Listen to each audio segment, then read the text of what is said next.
Coming up on 5 Minute News. Democrat Warnock beats Republican Walker in Georgia Senate runoff. 2 more classified records discovered in Donald Trump's possession.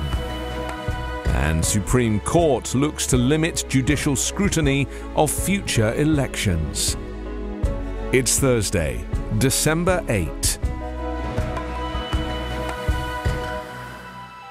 I'm Anthony Davis.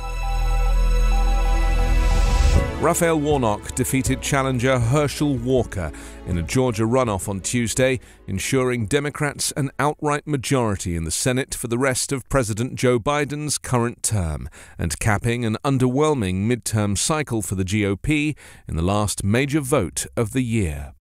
With Warnock's second runoff victory in as many years, Democrats will have a 51-49 Senate majority, gaining a seat from the current 50-50 split with John Fetterman's victory in Pennsylvania. There will be divided government, however, with Republicans having narrowly flipped House control. In last month's election, Warnock led Walker by 37,000 votes out of almost 4 million cast, but fell short of the 50% threshold needed to avoid a runoff. The senator won with a wider final margin in Tuesday's runoff, with Walker, a football legend at the University of Georgia and in the NFL, unable to overcome a bevy of damaging allegations, including claims that he paid for 2 former girlfriends' abortions, despite supporting a national ban on the procedure. Democrats' Georgia victory solidifies the state's place as a Deep South battleground 2 years after Warnock and fellow Georgia Democrat Jon Ossoff won 2021 runoffs that gave the party Senate control just months after Biden became the first Democratic presidential candidate in 30 years to win Georgia. A team that Donald Trump hired to search for White House documents found at least 2 classified records at the former president's Florida home, a person familiar with the matter said on Wednesday.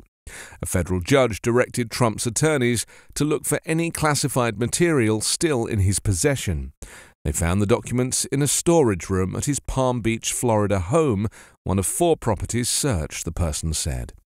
The Justice Department is investigating whether Trump broke the law by retaining U.S. government records, some marked as top secret, after leaving office in January 2021. Trump, who last month launched his 2024 presidential campaign, has denied wrongdoing and said, without providing evidence, that the investigation is a partisan attack.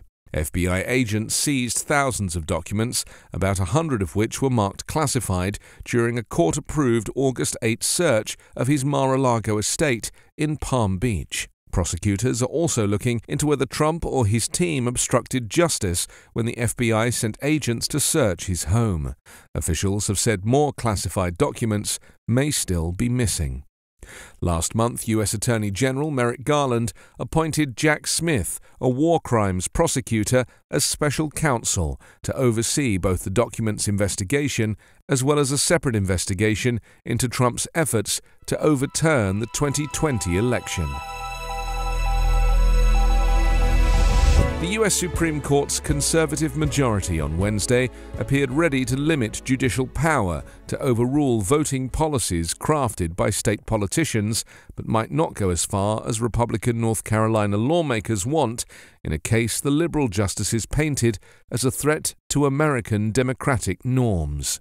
The court heard arguments in a case the state lawmakers have used to try to persuade the justices to endorse a contentious legal theory gaining traction in conservative legal circles that would prevent state courts from reviewing the legality of actions by state legislatures regulating federal elections.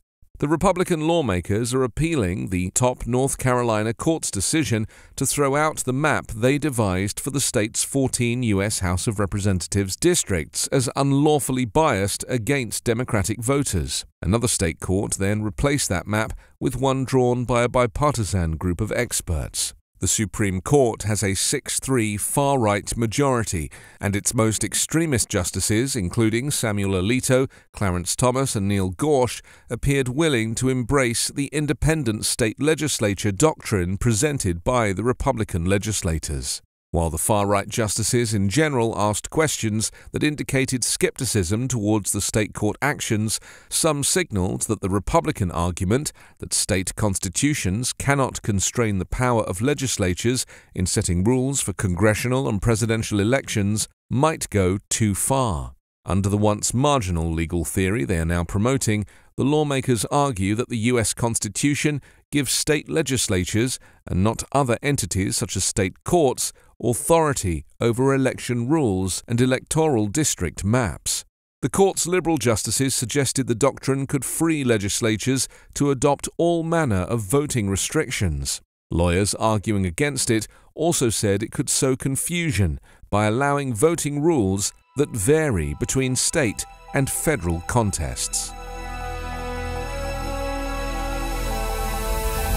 You can subscribe to 5 Minute News on YouTube with your preferred podcast app. Ask your smart speaker or enable 5 Minute News as your Amazon Alexa flash briefing skill. Subscribe, rate and review online at 5minute.news. 5 Minute News is an Evergreen podcast covering politics, inequality, health and climate, delivering independent, unbiased and essential world news daily.